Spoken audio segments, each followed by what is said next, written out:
નમસ્કાર મિત્રો, સ્વાગત છે તમારું ગુજરાત ટીવી ચેનલમાં।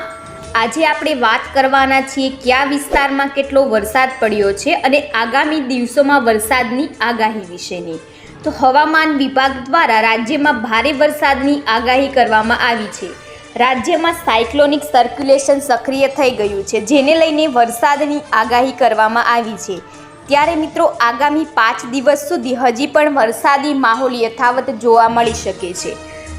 આપણે અમરેલીની વાત કરીએ મિત્રો, તો અમરેલી જિલ્લામાં આજે મેઘરાજાએ જમાવટ બોલાવી છે, જેમાં લીલિયા, સાવરકુંડલા, ધારી, લાઠી, રાજુલા, ખાંભા, જાફરાબાદ સહિતના તાલુકામાં વરસાદ વરસ્યો છે। અમરેલી શહેર પાસેના ગામોમાં ધોધમાર વરસાદ વરસ્યો છે।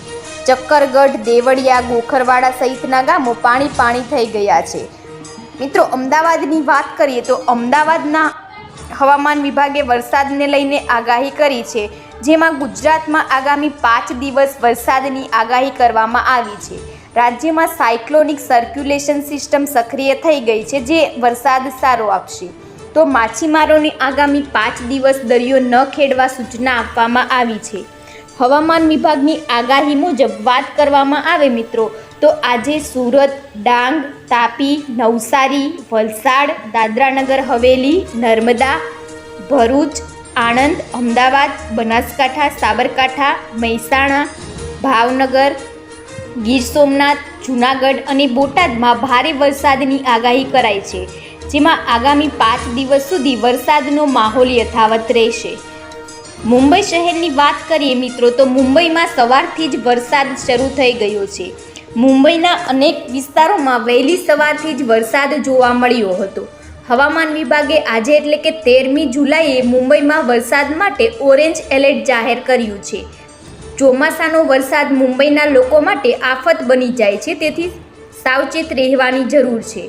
સવારે મુશળધાર વરસાદને પગલે અનેક વિસ્તારોમાં પાણી ભરાઈ જવાની સ્થિતિ સર્જાઈ છે। તે દરમિયાન હવામાન શાસ્ત્રીએ આજે અને આવતીકાલે એટલે કે 2 દિવસ સુધી ભારેથી અતિભારે વરસાદની આગાહી કરી છે।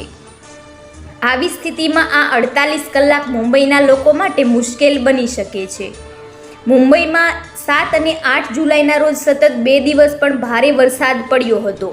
મુંબઈ અને આસપાસના વિસ્તારોમાં વરસાદનો વધુ એક લાંબો સમય આવવાનો છે। મુશળધાર વરસાદ ફરી એકવાર મુંબઈકારોની મુશ્કેલીઓમાં વધારો કરશે।